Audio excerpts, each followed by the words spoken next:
Start. At the first instance, the learned counsel for the appellants strongly argued that there was perversity and illegality involved in the decision rendered by the tribunal, which was affirmed by the High Court. It was also argued on behalf of the appellants that a fair and reasonable opportunity of hearing was afforded to the respondent, and the charge sheet did not suffer any discrepancy as it sufficiently enabled the respondent to defend his case. Furthermore, it was contended that the charges framed were not vague and were serious cases of misconduct. It was further argued that the tribunal and the High Court had appreciated the evidence wrongly, and it would not be in the interest of that tribunal and the High Court had appreciated the evidence wrongly, and it would not be in the interest of the appellant company to keep a workman who has developed the habit of abusing superiors with filthy language and disobeying the orders. Accordingly, the learned counsel for the appellants prayed for setting aside the judgment of the High Court as well as the Industrial Tribunal and restoration of the order of dismissal passed against the respondent. The learned counsel for the respondent contended that the respondent was denied a fair hearing and was dismissed in violations of the principles of natural justice. It was argued on behalf of the respondent that the charge sheet did not contain the specific abusive language, and thus it is difficult for him to defend his case. He further argued that the respondent was not furnished with the list of witnesses and copy of the documents to be treated as evidences and materials on which the management was to rely, and he was also denied a chance of being represented by a lawyer or a representative who is equipped with legal background during the inquiry proceedings. Learned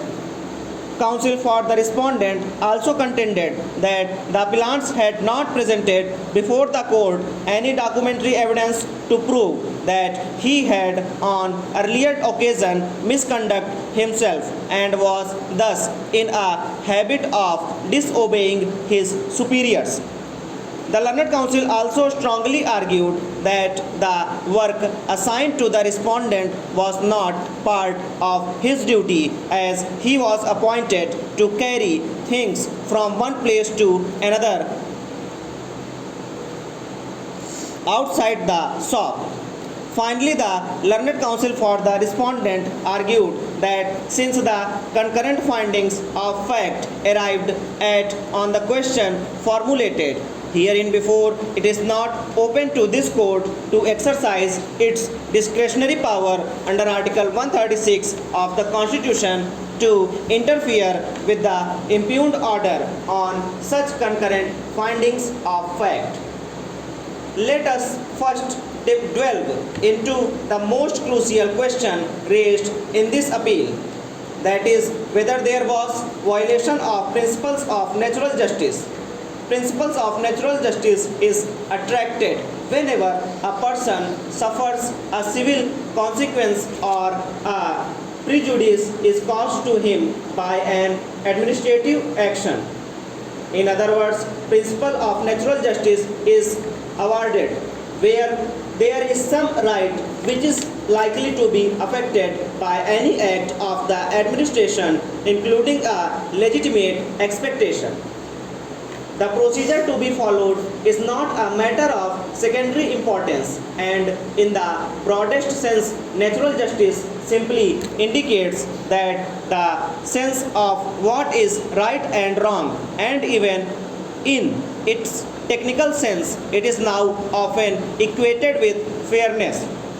As a well-defined concept, it compromises of two fundamental rights of fair procedure, that a man may not be a judge in his own cause, and that a man's defense must always be fairly heard. Judgments dealing with the administrative decisions proceed on the footing that the presence of bias means the tribunal is improperly constituted, so that it has no power to determine or decide the case, and accordingly its decision must be void and a nullity. Generally, the courts pass a